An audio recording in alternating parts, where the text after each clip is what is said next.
Hi, everyone. Welcome back to the Regenerative Business Podcast. Sam here, and I have a special guest. I have Kylie Patchett on here, and you might have heard me on her podcast. I don't know what to even say about that, but maybe come introduce yourself, Kylie.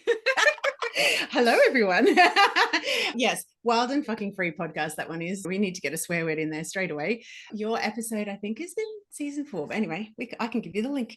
I'm Kylie. Hello, everyone. I am a voice and visibility catalyst. I love working with what I like to call the Mad Hatters, so the out of the box, out of the matrix, disruptor, rebel, revolutionary folks. Often other neuro-spicy people like me, often witchy, woo, all the beautiful, creative, out of the box people.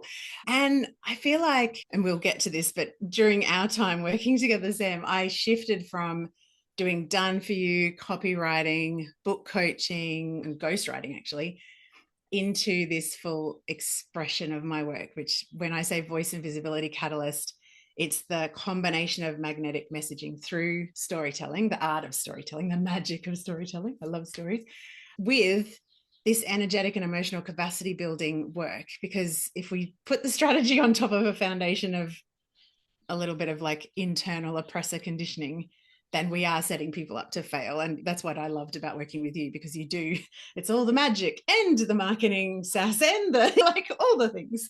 So yeah, that's me in a nutshell. Yeah, Kylie's coming on today. So she was in the last round of the Regenerative Business Mastermind. She had just this insane transformation. So we're going to come and like really dissect it today, because she just had just this insane growth, and she has learned so much, and from her own expertise has really been able to, not to use the word, but to capitalize on it. Yes.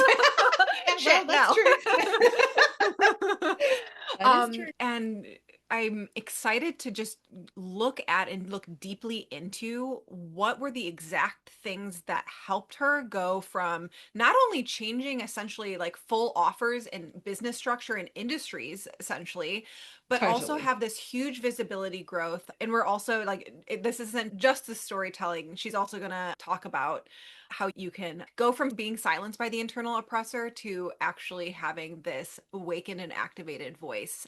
So I consider her a good friend. We're both neuro-spicy weirdos. So I'm just really excited for this conversation. So thank you for being here, Kylie. Oh, thank you so much. I'm so grateful to be here. And I love the fact that we've got purple backgrounds, both of I us. So know. We that's have a a little light synergy. purple, dark purple.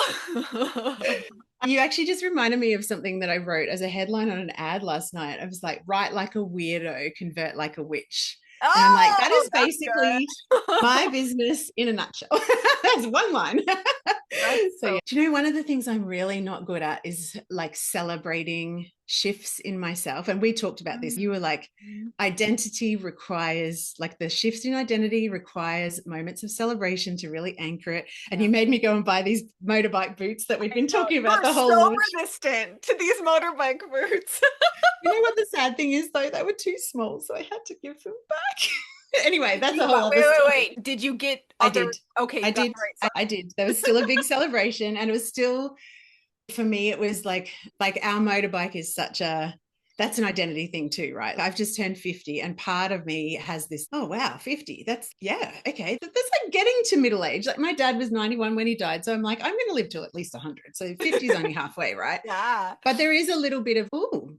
And then when we get on the bike, I'm like, I am a sassy badass. Like, Yeah. it's such a rebel kind of part of me that comes out. And so when you were inviting me to really celebrate and, yeah, identity shift, those boots were such a big, because they weren't cheap boots for starters. So it was like a financial investment in shift of identity, but that celebration and just the embodiment of having something, like I can actually, like I'm in bare feet now, but I can feel them on my feet now. That it's such a felt sense of like, this Well, is, some behind the scenes with this is while during the 4 months of the mastermind, and Kylie was having this biggest month ever by like multiples, oh, not even like 2,000 more, like tens of thousands of dollars more than she'd ever yeah, made in a month. yeah, And yeah. she like wouldn't buy these boots that she coveted. And she was like, oh, maybe next month, maybe in a few weeks. Oh, I'm gonna wait for the photo shoot. And I was like, you can not only can you like above and beyond afford this, but there's like actually some really important magic in this. Yes. So that's what I was going to say. I am learning to be better at celebrating like that. And Yeah. that was a real gift, one of many real gifts of working with you, with just understanding that inability to celebrate is almost, I don't really trust that this sort of expansion will stay. So I'm not going to mark it. I'm not going to embody it or really feel it. So I have really noticed the ways that I've done that. And as you're talking about, I changed my business model, I'm like, holy fuck. Like I signed up for your mastermind and it was such a, like I am such a spring person and I'm in Australia. So it is springtime here, right? So 1st of September, I actually chose for my second child to be born on that day because in Australia, that's the first day of spring. That's how much I love spring because I had to, yeah, anyway. So when we get into springtime, because I really struggle, like mental health wise, winter is not my favorite time. I really have to work at getting out in the sun and moving my body because I do get flatter in mood. And then spring comes and I'm like, like, hello world. And I could feel that, I don't know, that building and the rising of energy. And as I'm talking about it, what I'm feeling is those like little tiny green sprouts that start to unfurl, right, when the weather gets a little bit warmer.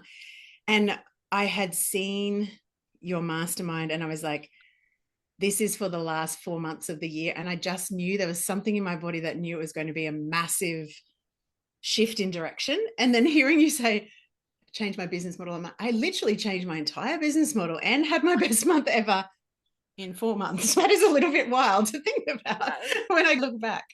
Can we go back in time and what Yes. was your business before? Like, where were you sitting and what were you like annoyed with? What were you desiring? What did it look like? Oh my goodness. So I have a weird neuro-spicy ability to, so when I meet new people, I have the form of synesthesia that turns people into texture and color. And I don't know, I can't, it's hard to describe, but I get a feeling of their energy. And I am able to slip into that energy and write as that person and always have been. That's something that I've done in every single corporate career. I look back like I was a forensic biologist, weirdly, many years ago. But even then, it was like the ability to slip inside of like a story of a crime and feel what didn't feel right that helped me with the piecing together the puzzles. Anyway, that is a brilliant gift and it's lovely. However, there is only one of me. I also didn't really understand that was actually kind of shape-shifting energy-wise, and I didn't have any energy hygiene practices at all because I didn't really understand that's what I was doing. Yeah. And so I had a full roster of done-for-you storytelling clients. So I was writing website copy for people. I was ghostwriting. So when we started working together, I still had 2 full ghostwriting clients. I was doing 2 full books. And we're talking about like writing books, right? Whole books. Yeah. Whole books. Insane. Like as I'm talking about, I'm like, what the fuck was I thinking? But what I was thinking was I'd had an entrepreneur business before. I was running on one of the patterns that we'll talk about later, this overpreneur, over delivering, not able to receive, working hard for money. And then something happened in our personal life that really changed things. And I spat the dummy and went back to corporate. Yeah. So being back in my own business was such a huge freedom. I didn't know how to not create more of the working hard, like that, because that was my set point. I didn't, yeah, looking back now, it's very obvious, but it wasn't at the time. So anyway, I had a full roster of clients. I was working more than 40 hours a week, probably more like 60, 70. My income was capped because there's only one of me. Yeah. So I was struggling. And I remember, oh my God, this is in October. So second month of the mastermind, we had a Voxer coaching back and forth call. And I remember you said to me, so what do you really want to do? Because I'd come with 15 pages of notes to that call, which is hilarious. It's like such a control freak thing. And you said to me, can we just forget about all of those things that are very logical, but not actually what you're here for? What do you actually want to do? And I remember saying to you, I want to teach voice and visibility catalyst work because I don't want to do this for people. That's like catching a fish for someone. I want to teach them how to do it for themselves. And you were like, okay, so let's do that. And I'm like, okay. Like I hadn't even conceived that was possible until someone like you that's got that very perceptive ability just to go, so let's just cut through all of those 15 pages of shit. So yeah, and that was the moment literally everything changed. I know exactly where in my house I was. I know exactly what I was looking at when we had that conversation. And yeah, I just feel like that is such a fork in the road moment because I feel like I think I was probably in enough pain from the business model I had Yeah. that I was ready to say yes to something bigger. And also, I was borrowing your belief in me when I didn't quite have it in myself yet. Mhm. And yeah, that just, it's amazing to look back because that is so far from what I am doing now and the way that my business is even structured. And yeah, and that first event that we ran just completely changed the game and showed me Before that it was possible. Yeah, Mm. before we go into that, Yeah, as someone who was a done for you service provider for yeah. so many years, and like I know so viscerally that point of pain where it's just I cannot do this anymore. Like I can, especially when you're neurodivergent, especially when you Mm, care and you're like I will do anything to get my client what they want. And so there's exactly. this like there is this over delivery that's a part of it, and it makes you so good at what you do. It makes Yeah, you so good at what you do, but there is this point of either like some insane boundaries or restructuring of the business, or you have to pull yourself out of it. And yeah, it's hard because, first of all, it's like what you've always done, yeah, and you're good at it, and there's yes, people there willing to pay you. yes. And like they're there.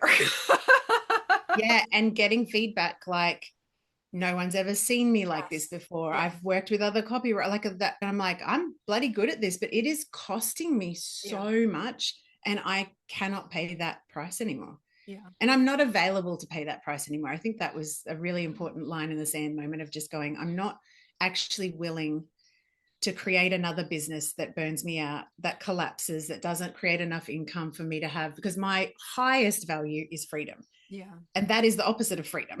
Yeah. Being at someone else's beck and call 24/7 Yeah. is not freedom.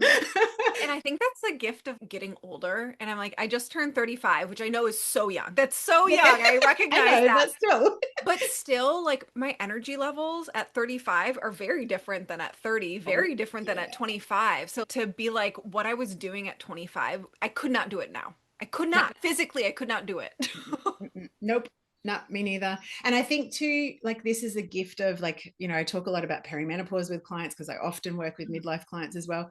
The gift of perimenopause is a lot for a lot of us, not always, but for a lot of us, we have less energetic and well, less energy, but also zero fucks to give. I'm like, I don't care whether you like me anymore. I care whether I like myself. I care whether my life feels good from the inside out. I don't care what it looks like from your outside in because you are looking through lenses that I am not interested in. Like you are inside the matrix. I am not inside the matrix. Stop looking at me. So yeah, I think that is a real gift of, and it's the wisdom piece, right? Of who am I here to be? What do I really care about? And if I'm saying my highest value is freedom and I'm creating a business that is feeling like shackles, Yeah.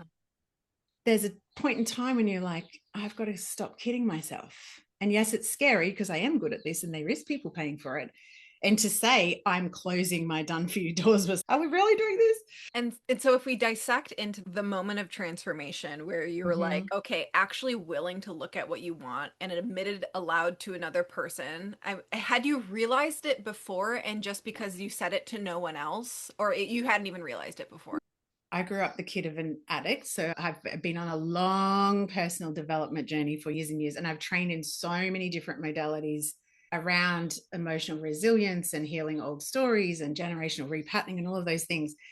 And I used to use that in my last business, but for some reason this time it felt very tender to bring that in. And I think it's because I was still like perimenopause really kicked my ass and there was a lot of trauma that came to the surface that I didn't even know that I hadn't dealt with. So I was too busy trying to tread water.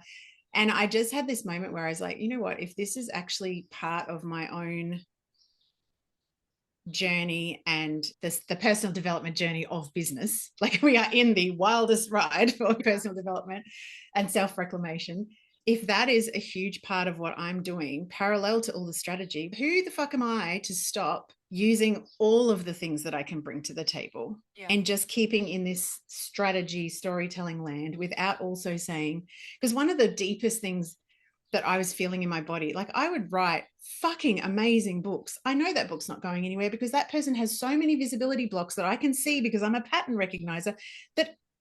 That's great. I've received the pay from that. I'm proud of what it is. No one will ever see it. Wow. because I can see there's this visibility and like worthiness blocks underneath the surface.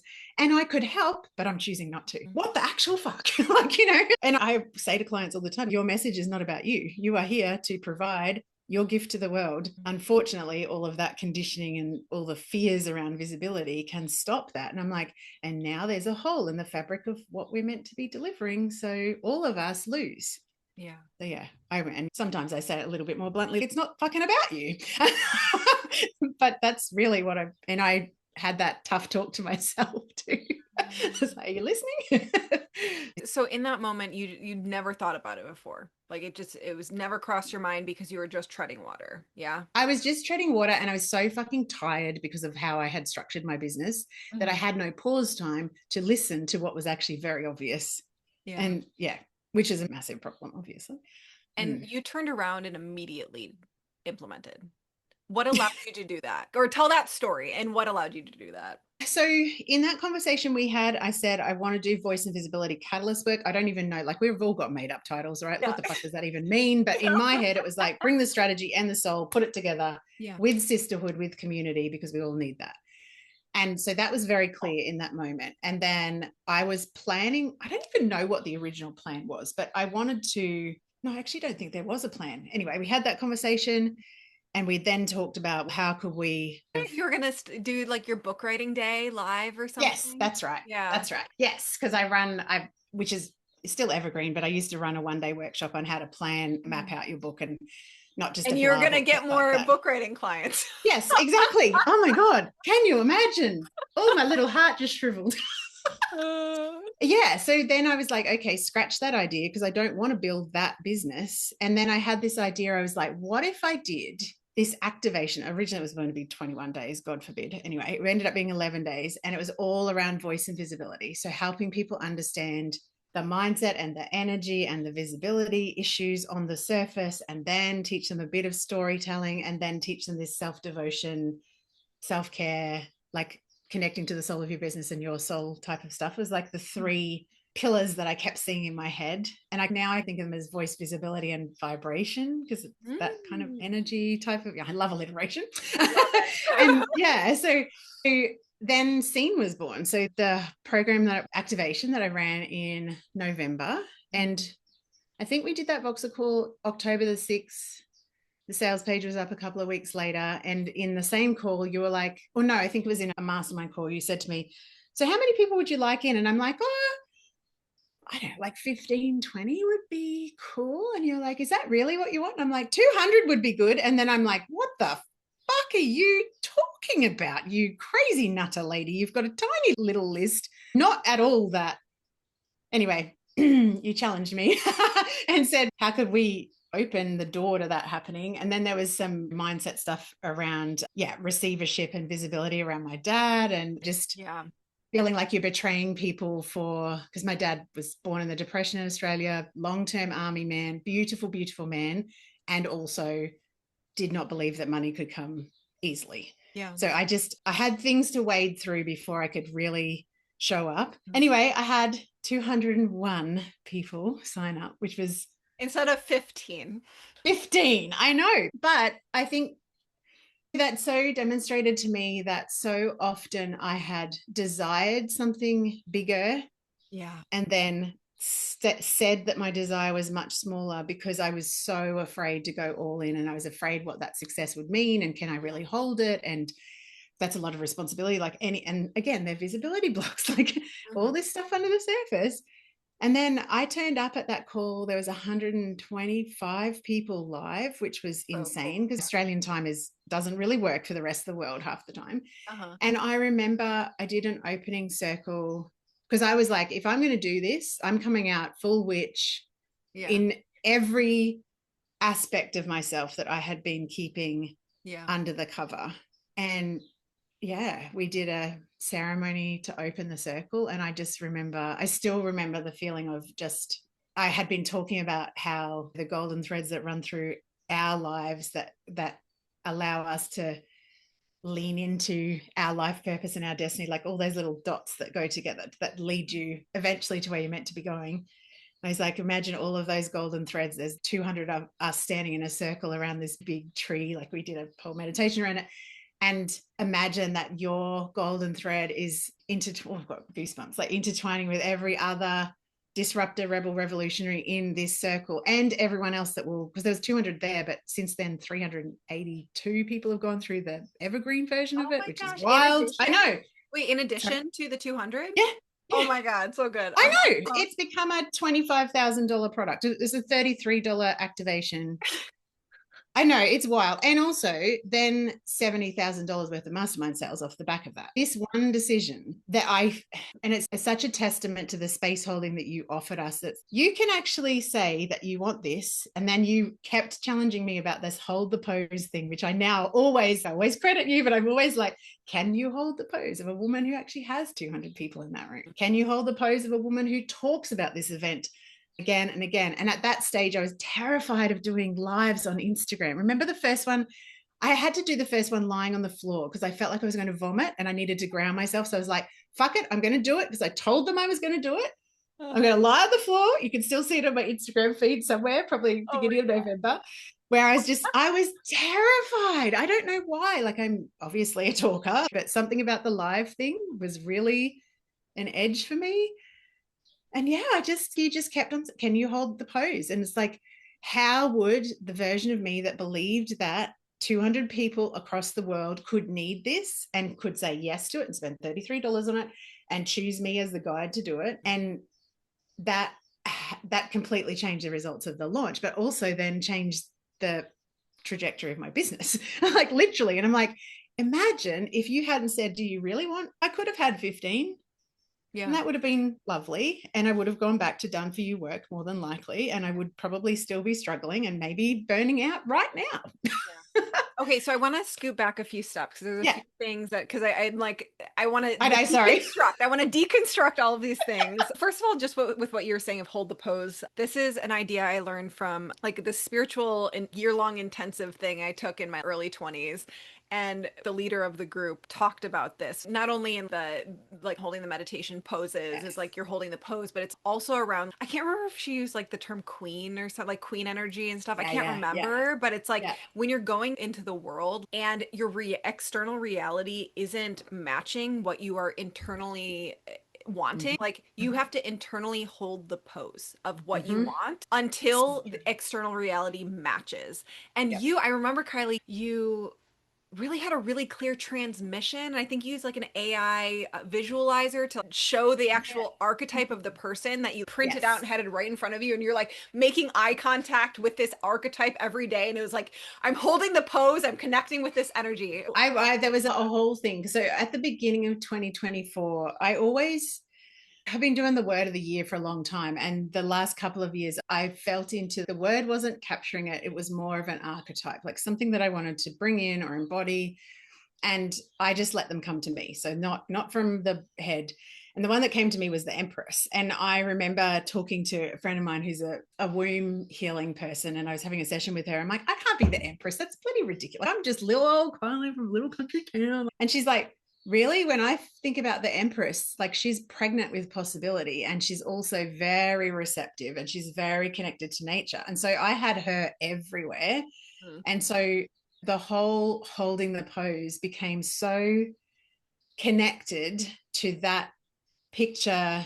And like I'm a yoga teacher as well. And to me, holding the pose, it's such a good way of helping people to understand that every single emotion has a structure in your body. You know that when you're depressed or flat, you're inward, you're confident, you've got that beautiful, strong spine. And so all of those things. And I was just like, oh, okay, I understand this. Am I in my Empress energy? So much so that the first day of scene, I went and got a huge Empress tattoo on the top half of my arm, which is a copy of that picture. And I'm just about to get a phoenix during this activation because that is my archetype this year.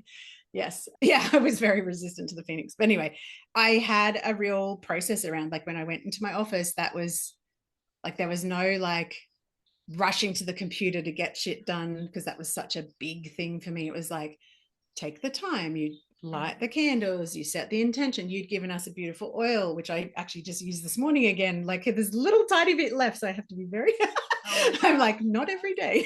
But I had a whole process where I was like, yeah, energetically, physically, and also just identity shifting. This is what I'm holding for myself. I want that freedom and the receptivity and the connection to those cycles of nature. And I want that for myself far more than I'm going to fight for the limited stories of working hard or doing good work and people pleasing my clients and all of those things that used to be so part of my identity. I was just like, yeah. So I feel like that was a huge part. I'm just laughing because I have a massive Morrigan picture on one side of my wall because she keeps turning up in my journeys at the moment. So I was like, all right, obviously you're meant to be delivering something, but man, she's like the dark goddess. I'm like a little bit scared of her. But anyway. Like dark purple? Maybe. I don't know. Yeah, she actually does have purpley robes on. Yeah. I'm making fun of what you were saying with the paint in the background. Yes, exactly. And I want to highlight that with coming, if you look at I made a decision, I'm going to go actually after what I want and be reminded of that. And then you actually get the 200 people signing, or like you run the ads, you write the good copy, like 200 people sign up. And I feel like a lot of people can write this off as, okay, it was ads and copywriting. Like that was the thing. But if you look back, like you're talking about, you had to actually face the fact that you were going to completely go against your dad's ethos in life. Yep. And come to and actually face him and come to terms with it and recognize that he would have loved you to be, of course he would have. Yeah. Successful. I remember that. And it was like really hard for you to face it. And it was like you also went through so much tech resistance. Because yes. Ads for the first time, it's just confusing. It's not like an intuitive platform, and it's not a pretty platform. It's not doing like any serving you at all or a person at all. So to go in that as someone who's not in love with tech and be like, you kept on having issues, and you were just like, I'm doing this, I'm doing this, I'm doing this. Because I'm like, if the Empress is what you want to embody, it's not just when shit's going well. And this is where I think a lot of people fall down. It's, oh, I'm going to do this and I'm going to work this way. And as soon as there's a trigger, it's slippery dip back to the old ways of being. And I'm just like, this is a sign that this is the wrong this is a sign. I'll fuck off. No, it's not a sign. Maybe it is. I think that is a very good, get out of jail for free card. But yeah, I am very tech, like good with tech mostly, but that ads platform, there's something that happens in my brain. I go in there and I'm like, I have no idea. I'm better at it now, obviously. I remember saying to you, like, I was so afraid to spend like $50 a day in ads because I'd had such bad experiences in my first business. Yeah. And then they were returning like 4 and 5 times ad spend. And I remember like Shane and I were laying in bed one day and I'm like, oh, I'll just check and see if these ads are working. And I remember going, we just earned $2,000 American, which is like the Australian dollar is worth like 2 cents American, and in our sleep. And so I was constantly, the way that I was describing it to people was this identity shifting is at the same time discombobulating and hugely expansive and terrifying. And it was, so what I realized was holding the pose was not actually about holding just all the good stuff coming in. It was all of everything, like all of it, like the tech stuff and maintaining that resilience, the ability to be seen more, the ability to receive more money in the bank account. And it felt easy, like all of these things that were very new. And I think the other thing too, like with the whole conversation with my dad, once we'd had that conversation, I was like, you know what? There is literally no reason why I can't just completely back myself. And that was the moment when I decided that the sales page was going to speak directly to there was no part of me that was trying to water down myself, the edginess with which I work, and also obviously the safety and the gentleness. But we are not fucking around here. This is your life purpose. It's not. So that sales page was like I feel like it was like a stamp of, and even the ad that went crazy, the whole tagline was "Good girls do not lead revolutions." And I remember actually getting some really negative comments on the ad and having to really hold that as well. Like that people were saying I was shaming women. And I'm like, actually, no. But anyway, whatever, that's fine. And like really holding the edge of this is actually the fullness of who I am. So if we're not hiding behind the visibility and we're not hiding behind the money patterning from my dad and we're not hiding behind any other thing, who the fuck am I underneath all of this stuff? Yeah. And that was wild too, because it's like I actually ended up like magnetizing to me these humans that I absolutely love working with, Yeah. as opposed to sometimes book coaching clients that were high maintenance, Yeah. because that's where I was vibrating at the over delivery, over caring, killing myself to provide something for you type of thing. And that's wild too. It's like you can literally decide and then act from that decision and hold the pose. And reality repatterns, like you are reweaving your reality, but there is a gap. And I think that's what people get screwed with. It's like you said before, embodiment from the inside, it's holding it whilst your reality does not actually reflect it back to you yet. Yeah. And yeah I know I keep using the word wild, but that's the only way I can describe it. Oh. Yeah.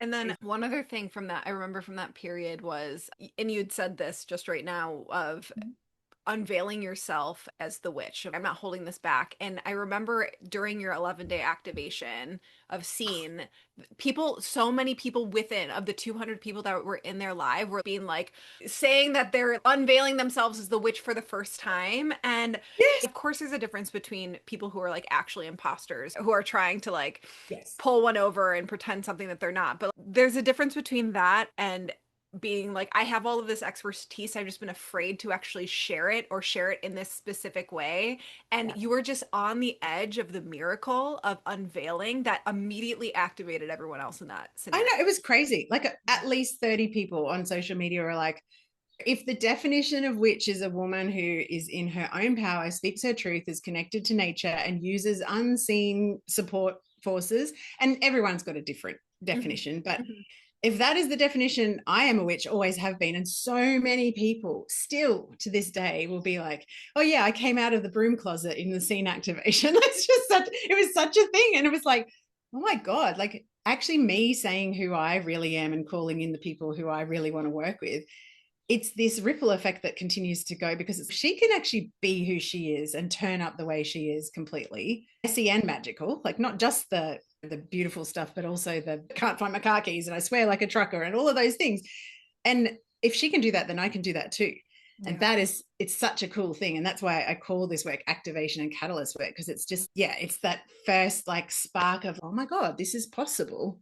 Yeah. Now I can lean into it. Mhm. But a lot of people don't think that it's possible to just be them, their full selves, and have their business support them and to receive for their natural gifts without having this, I don't know, the grind or the trying on for size, a different way of moving through the world. It's like that is exhausting. And every single cell of you that is taken up by that pretending and that masking and that polishing and that prettying up, when it's released, is like magnetism. It's So almost over like here, what with your thing of, a lot of people are like, oh, I can't go after what I want.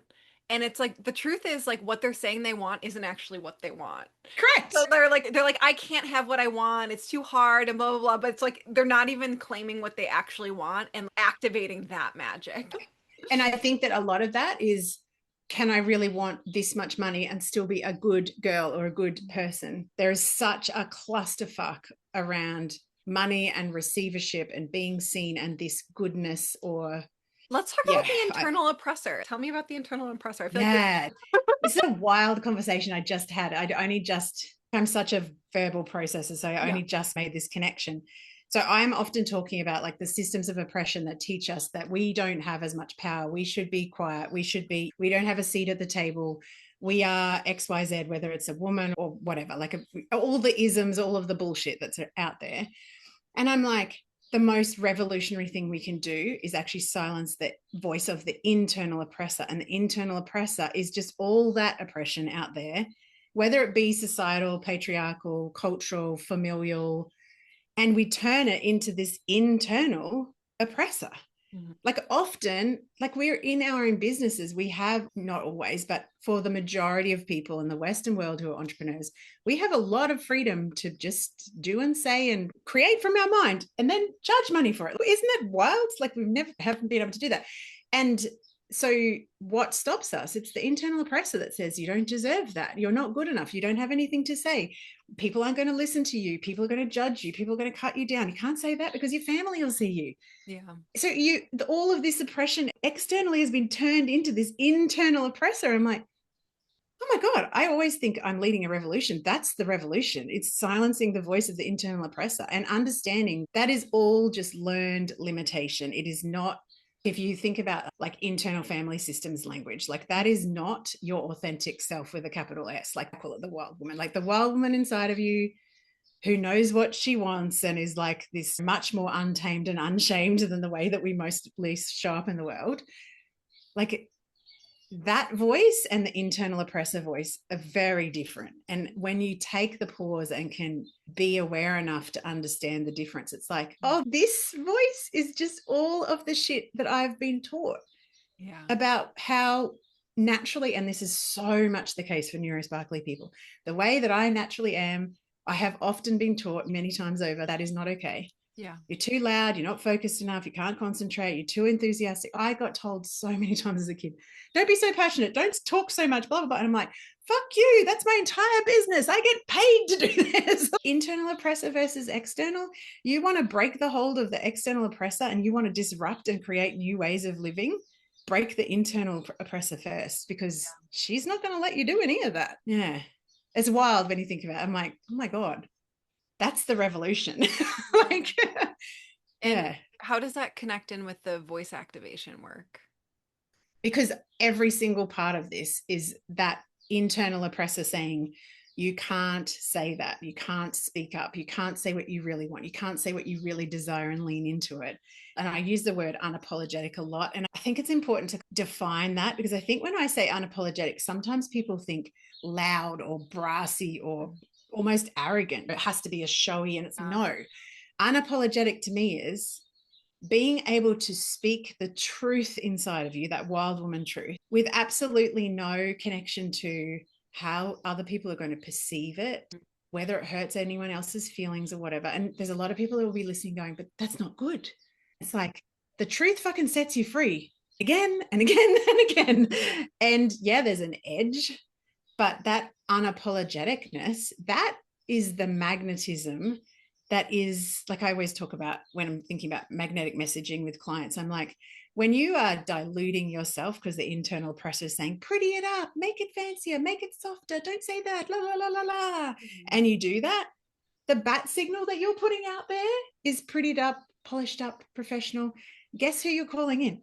All the people that need and want you to turn up like that. And then you're a human. So the difference between this persona and you, there's a gap, and that's exhausting. And it's like, how about we deal with the internal oppressor, change the bat signal to just be like, you know what, this is who I am, the fullness of me. And if you don't like someone, like I am a shocker at typos because I can't type to save myself, never learnt. I can spell fine, but if you need perfect copy, you are not my people. Yeah. And I won't apologize for that anymore. I know that's a tiny example, but that unapologetic voice, it doesn't just change your business. It ripples through, like you think about your relationships when you're totally in your truth. Think about, like, for the people that are parents, like how parenting changes when you're totally in your truth. And the evidence that you're giving your kids of, oh, I can actually just be myself and show up as myself and not need or want anyone else's love or approval. And with Scene last year, you actually being in that unapologetic truth and actually doing what you wanted to do, truly wanted to do, what was the impact for people? Oh, like the thing that I was told time and time again, permission slip, seeing me step into that, because I never ever pretty up what's actually happening in the behind the scenes of my business. Like I just think that it's almost like it's a self-defense mechanism for me, because I'm like, if I tell you the shit that's going on behind the scenes, there is nothing that you can discover about me that is going to be a problem. So just showing up unapologetically, the permission slip. And also we did this one section of Scene that was really and it's really what the internal oppressor is. I always call it the sticky note. It's what sticky note were you given in your family of origin? What was your role? What was your assigned? And for me, kid of an addict, I was the carer, like I was the parentified kid, right? That comes with patterns of behavior. Some people are the good girl, some people are the rebel, some people are the peacemaker. That, if you look at your business through the lens of where is this sticky note from childhood still playing out and screwing with my ability to be my full self and to be seen and heard and richly rewarded for being my full self, that sticky note, that day, I remember people were like, oh my God. And I'm like, that was the huge point in time for me where I was like, this is why you can never just teach strategy ever again. I just will not. Yeah. Because, and that continues. Like, I've got one beautiful lady in South Australia here, Marianne. She just did a share because she saw that Raw, the newer voice and visibility activation was coming up. And she did this 15-minute video about how it changed her life, because inside of Scene, she was just like, oh my God, my entire website is bullshit. My entire website is the prettied up, polished up version of me. So she completely rewrote her entire website, and her business has exploded because of that, because she was like, I'm still showing up as the form of me that I think I need to be to get the success. And that, I'm like, the ripples of that. Yeah. And also, the broom closet. Yeah, all the people out of their broom closets. The ripple effect of them coming out and also then magnetizing those people. So yeah, I always think voice and visibility work, to me, that's the term that I use, but really at the heart of it, it's self-reclamation. It's untaming and unshaming, like understanding all of the ways you've been taught that you have to believe. And it's almost like a sorting table. It's, yes, this is actually me, this is not me. And then the self-reclamation is, oh my God, like, this is who I am. And I actually really who I am. And I think that is definitely the midlife thing. It's, I don't really give a fuck whether you like me or not anymore. So much more than earlier in my life. But yeah, self-reclamation and just be your full self is so much less exhausting. And then the ripple from that is, so how does your business, what are your offers? And I always say, fuck yes, offer suite. We want you to be feeling like, yeah, I get to do that. And of course, people want to buy it because that's like the bomb. So that's magic. What is better than self-reclamation? Is who the hell were you here to be? And how long are you going to wait? Sorry. So going back to your story with you essentially doing this, right? Yes, exactly. Right? Always on the edge of your own expansion, I say. What were the immediate results, and what has been the rippling results in the last year now? Because it's been a year. So Scene itself, like the $33 activation, has now become a more than $20,000 product. Now I'm talking Australian dollars, just to be clear. So $33 US was a ticket price, but I always look at so $20,000 from that. That continues to be evergreen, and hilariously, I turned ads off. I don't know why, but that is continually a funnel into my world. It's 11 days. It was a huge thing for a $33 product, but it is really that like introduction and marination in what I do and who I am and how it feels to reclaim. From that, I didn't have anything to offer people next. Like, I was not organized at all because I was in the middle of changing my entire business. But then about, I don't know, 3 months later, I was like, I'm going to create a mastermind because I love working in depth, really intimately with small groups of people. That is like definitely a genius zone of mine. And so 7 of those people, none of whom had ever, no, that's not true. One of them had been in my universe. The rest were from Scene directly, from cold ad traffic. Yeah. Then paid $7,000 to be in a mastermind. And 4 of those 6 people have now also signed up for another year.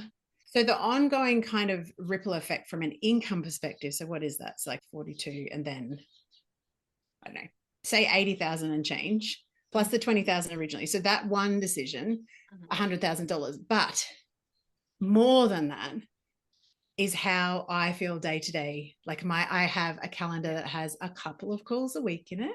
Yeah. Only on days that I like to. I am very free flow with the rest of it. I'm such a like dive in and hyper focus when that creative flow comes. So I love not having a calendar that's choppy changey with all these calls and things. Yeah. The freedom of that. And just feeling anchored in what I do in the world. It's like, I love what I do. I love who I work with. And so that changes everything. Like, it changes the way your nervous system is. It changes your set point of just, my internal oppressor doesn't turn up very often. And when she does, it's very easy to be like, okay, I call my internal oppressor Brian. I'm like, Brian, you're being a bitch. Sit in the beanbag over there with your popcorn. You're not needed. And yeah, it's changed income, but more importantly, it's changed the frequency with which I show up day to day. I think that, and that peacefulness from not trying to be anyone else. Yeah. The amount of space that takes up in your brain and your heart and your soul Mhm. is, yeah, magical. Yeah, no done for you work anymore. And the beautiful thing too is now that I have a suite of offers that teach people how to do it for themselves, is that then you can see them. I have a perfect example. Like I have in Australia, psychology, it's very bordered by professional Yeah. rules and regulations. We have a regulator called APRA. And I often end up working with psychologists that are much more woo than psychology will allow them to be. And so they want to shift from psychology to more of that therapy and coaching end of Mhm. things. But they are so bound in their head. The internal oppressor absolutely is the voice of this regulation authority, plus So all the other funny as shit. psychologists, right? Like, I know, like I ridiculous. think It that's like the whole point of is insane. And they all are like, that model does not work for people. Talk therapy, CBT talk therapy, for the majority of people does not work when you've got all of these somatic and other tools. And I remember talking to one of these beautiful ladies, she was a masterminder, and I just realized, Kylie, that I know who I am and what I'm actually offering people. Yeah. And that clarity only comes from stripping away all the things that you've been taught are the right way to do things.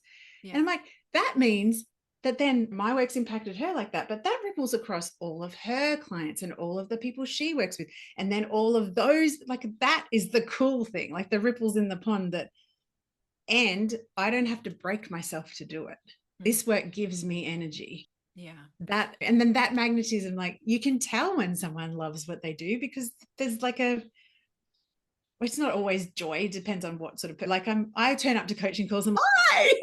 Mhm. And because it's genuinely what I love to do. And I'm like, oh my God, if not for that one tiny conversation between you and I could still be doing done for you work, which scares the absolute crap out of me. But anyway, there but for the grace of God.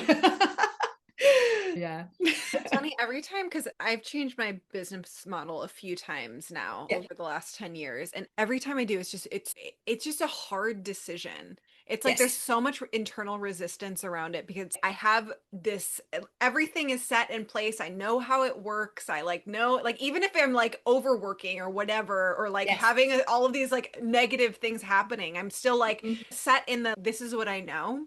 Yes. And the question that's helped in especially in the last 2 years, I've made the big transition from like mainly higher ticket to pretty Yes. much all low ticket. And the question I was asking myself that allowed myself to really move forward with what I wanted was like, is this the thing that I'm willing to work for? And if I think about, yes, this vision of what I had is worth the work. I don't know how long it Yes. will take. I don't know how, Yes. what, even the how around it. Full, like, I don't have the proof of personal proof around it, but Yeah. if I can get there, is it worth the work? And that's Yes. been something really, and like same with the transition for like when I was made like 100% done for you into doing coaching. Like it was like, is it worth the work? Both like the emotional, Yes. internal, Yep. energetic, but also like the actual like I have to do the Hours things. in. Yes.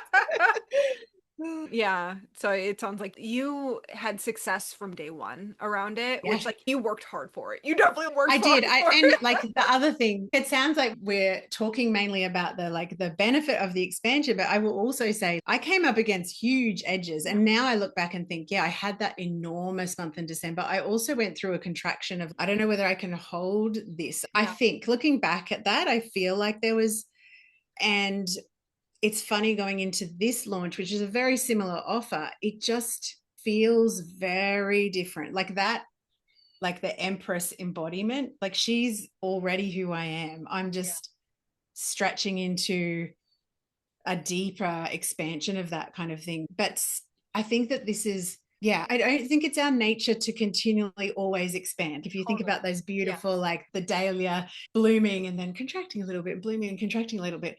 But the anchoring and the grounding that I feel in this activation, it just feels different. And that is a really cool thing to feel. Yeah. during the scene activation, like I worked hard for it. Like I voice noted 1,000 people in that launch. That is insane. I lost my voice in the middle of it. Side note, when Kylie was doing this launch and she was running ads, and side benefit of running ads is you'll get new followers because Yes. new people are seeing you.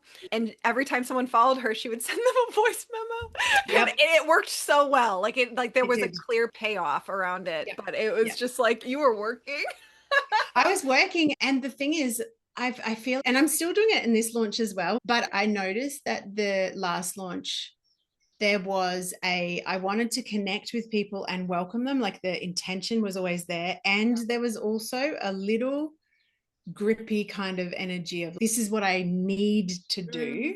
Mhm. Whereas this time, like I've got about 60 people in the last day and a half. Like I've been on a little mini vacay in the middle of my launch, which has been Mhm. lovely. Mhm. And I will connect with them, but I don't feel like, oh, this is an obligation. I Yeah. feel like when the space opens up, that I feel like I've got a few minutes where I'm just, because I don't want it to be a tick and flick thing. So if I can't do it from the energy I want to do it, I won't do it. And that is cool as well to just notice, because at the very heart of who I am, I love people's stories. So I'm like I was talking to someone the other day who was in British Columbia in a little community that's like 300 people. How would you ever, like my life would not have intersected with hers, Mhm. except that she saw an ad, responded to it, came, and I just went, oh, hey, da da da da, and just shared a little bit about who I was and where I am, and then asked where she was. And this beautiful conversation. And I've met so many people like that. And yes, some of them have become clients, some of them have become friends, some of them become collaborators. And it's just like your voice and using your voice to connect, and the energy, the frequency of who you are as a person is so powerful. So powerful. So Yeah.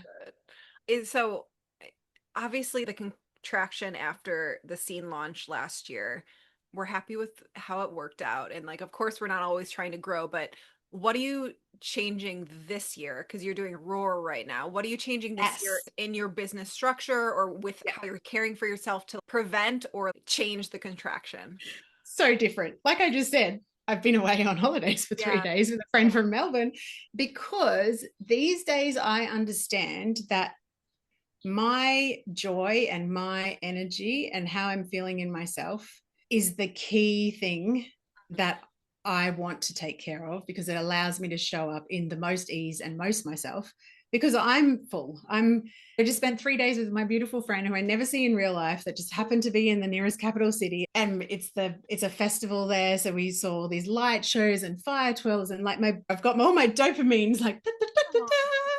And now I'm like, okay, now I'm ready to come back and like love on this launch. And I think from the point of view of the actual container scene was 11 days, and it was a lot for people. It was me still carrying out a little bit of the over delivery thing. Yeah. So this time I'm like, okay, let's strip this all the way back to be as simple and potent Yeah. as what it can be. So it's now a 3-day activation, which is a much Instead of more accessible. 11 days. I know. I'm We so still have glad a last year I told you that you couldn't do 21 days. God, I would have died. I said to my friend the other day, the last day of scene last year, my beautiful husband drove me to a town 45 minutes away to go to this beautiful Turkish restaurant we love. And I remember sitting at lunch and I was almost asleep. That's how tired I was. And I was like, I don't want to create Yeah. that. I loved the experience, but I also Yeah. did it in a way that cost me too much. So therefore, I'm not willing to pay that price. Yeah. And so it's, what are the key, like, what's the one thing that I can give people that will give them that self-awareness that could lead to self-reclamation? Because really that's the internal oppressor Yeah. freedom. And it's so funny, I was saying to you before we started recording, like 10 years ago I wrote a book called Making Friends with Fear. So funny. I was mainly doing mindset coaching and neuro-sparkly brain pattern recognition. I was noticing these patterns of behavior that were helping my clients stay stuck in certain things. Like, yes, you could say, let's try this strategy, but there was these mindset things underneath this, like self-belief, self-trust pattern of behavior. And so I wrote a book about them. I called them the anti-entrepreneurs. And back then there was 7 of them, and they were all based on those patterns, but I had noticed that they lined up to the traditional Chinese medicine 5 elements and the chakra system. Mm. And so there was a whole beautiful series, and people loved them. And then a year later, I closed my business down because something happened, and I was just like, I'm done. I can't do this anymore. And here I am 10 years later, having dived more into like human design. Because if I go back to my genetics training from very originally, there will literally never, ever be, and never has been, anyone else with your individual genetic fingerprint.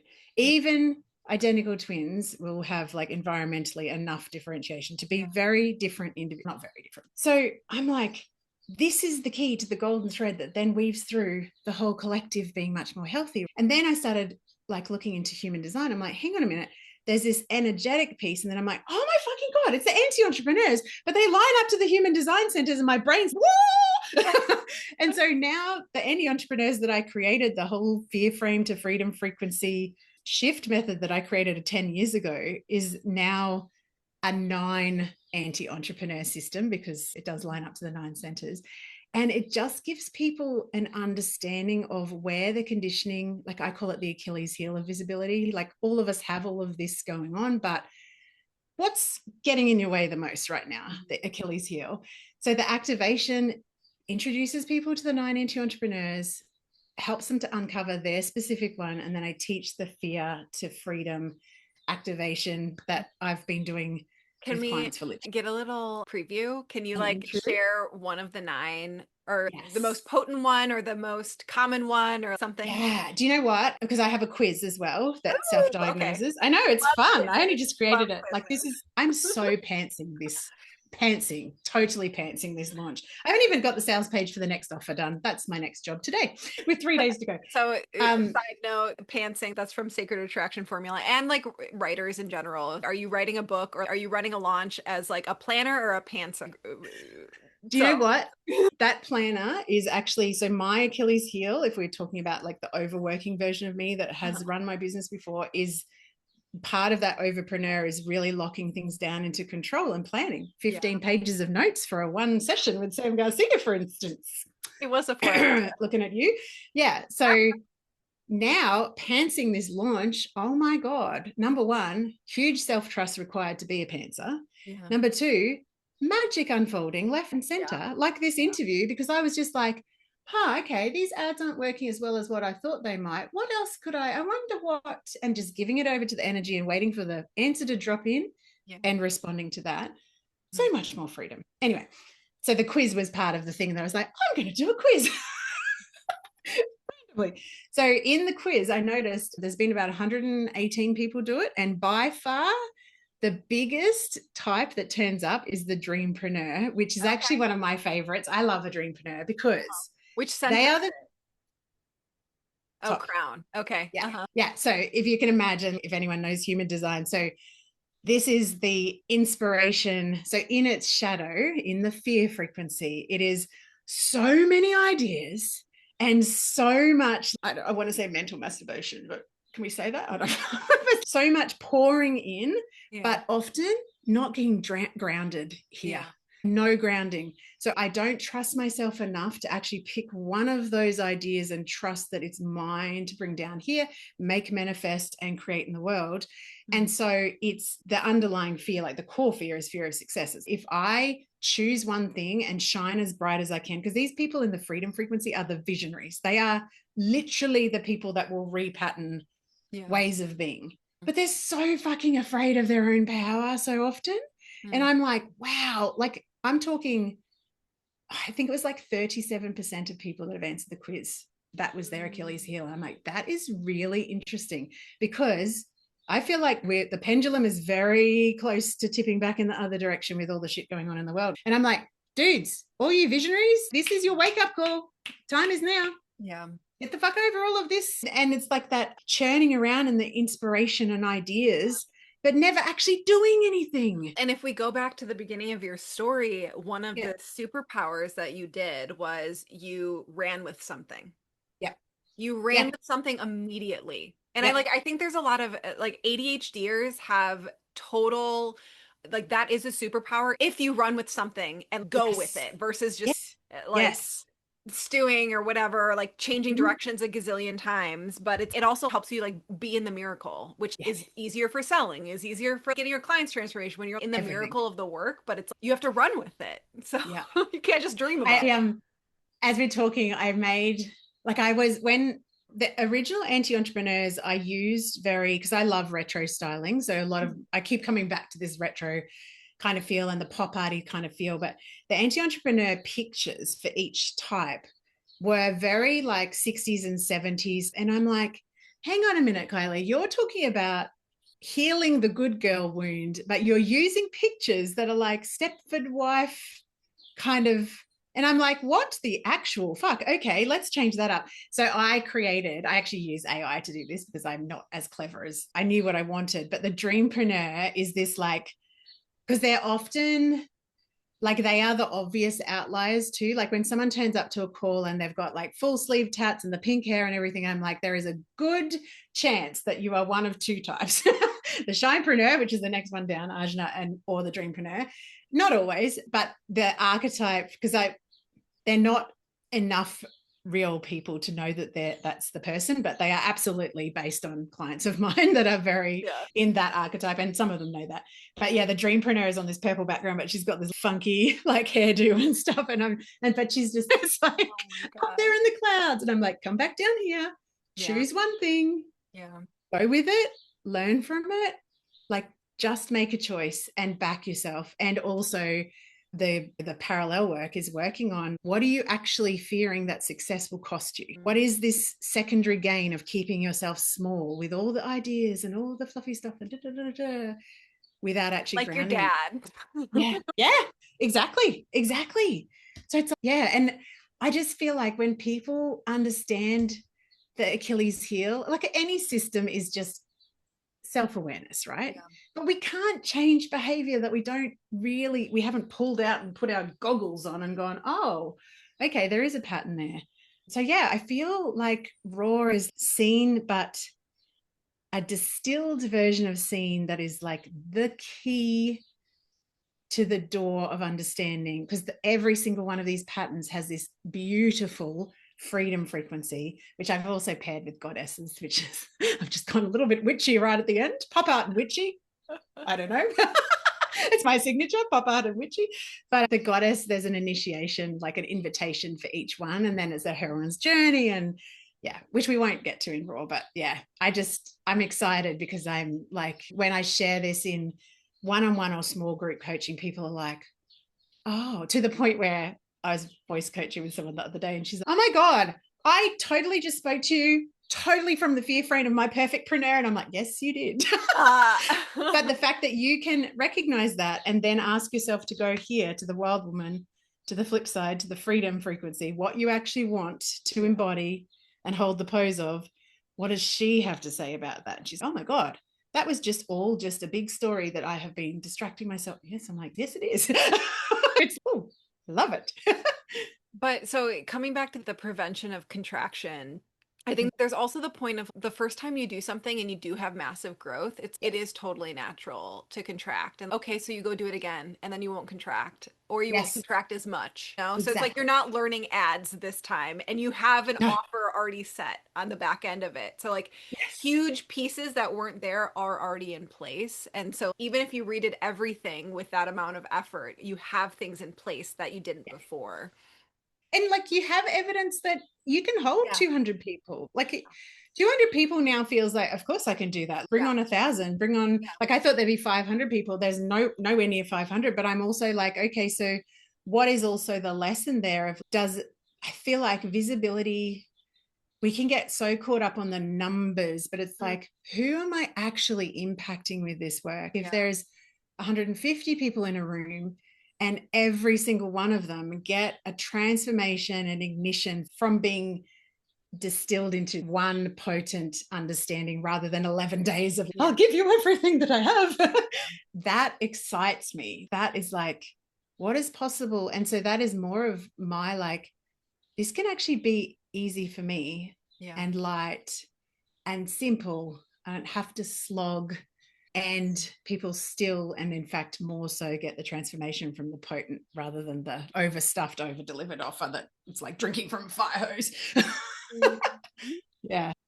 So tell Crazy, us about crazy. Roar, because Roar is happening. If for everyone who's listening in real time, we like Yeah. rushed this episode because I didn't open up Kylie's message until a week after she sent it because I was in my own like business winter and celebrating my birthday. But we were like, oh fuck, this is like tomorrow. So That's all good. So we start Tuesday, the 23rd of September, but it's 9 o'clock in Australian Eastern Standard Time. So it's the day before for people. So I was looking up So for the Central. US it should be Monday. It's going to be Yes, Monday. Monday. Yeah. Today's 19, 20, 21, the 22nd. So Monday, September Yes, 22nd, 2025. correct. If you're listening Yeah. in real time, you can Yes. jump into it. Is there a replay? Is there like what if they Yep, don't there's listen for a replays. week? There's also a VIP upgrade that I Okay. should have mentioned because it actually starts the day before the actual event. Yeah, I know. Yep, that was one of my crazy ideas, which is crazy because now there's 20 people signed up for that as well. But the reason I did that is because I love group coaching, intimate spaces, Yeah. but the actual activation it's webinar style. It's not Yeah. there to be one-on-one coaching or Yeah. any sort of group coaching. So yeah, so we meet for 3 days for the body of the program. If you sign up to be VIP, it's only a little tiny bit extra, and it's 3 extra coaching calls that's much smaller, and you will get individual voice and visibility activation coaching. And yeah, the 3 days are replays will be up by the time US people wake up the next day. The replays are up anyway, so it's all there, and you get lifetime access to everything, and you meet the 9 anti-entrepreneurs, and you self-diagnose, for want of a better word, the Achilles heel, and then you can take the process that I teach from the fear frame to the freedom frequency, that process, and use it again and again. Every time you feel another edge of that visibility or the internal pressure of running the show, plug back in. And I actually would recommend that people do it daily. But the good thing is it's a process that you can actually use to embed and hold the pose and embody.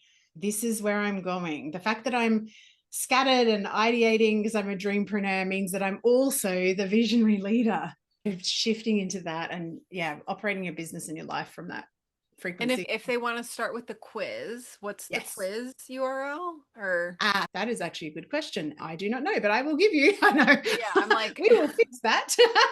It is on my like Kylie website. But Patchett quiz. Is that going to come up? yeah, let's just go kyliepatchett.com/quiz. And I Okay. will make that happen as soon as we get off the call. Great. Um, yeah, It's very send me fun. links. I'll definitely put them in the show notes. But just so grateful that you're here, Kylie, and thank you for sharing your story. It's been Problem. so fun to be connected with you and watch your journey since we met a little over a year ago. Yeah. Since I And read you under the covers in read June. me under the covers. It is wild. It goes to show that when you're just sharing your gift with the world, it is like that bat signal, and you get the perfect fit people that are like, they're the ones that are wanting the transformation that you have to offer. So I'm wildly grateful to have found you and worked with you and continuing to work with you. And yeah, I will look back on that voice coaching day as a massive, I feel like there's a big asterisk on the timeline of my life, and I'm like, whoop. Yeah, very cool. The Thank you, beauty of being a manifester. I love it. Okay, thanks everyone for joining us. I hope you really enjoyed this story. Definitely check the show notes. What's your Instagram handle? At Kylie Patchett Storytelling. Okay, so at Kylie Patchett Storytelling, I'm sure there's a link in bio for all the things Yes, there. all the things, All the things, including the quiz. yes, and talk to you next week. Okay. Thank you so much, darling. Bye Okay. bye. End.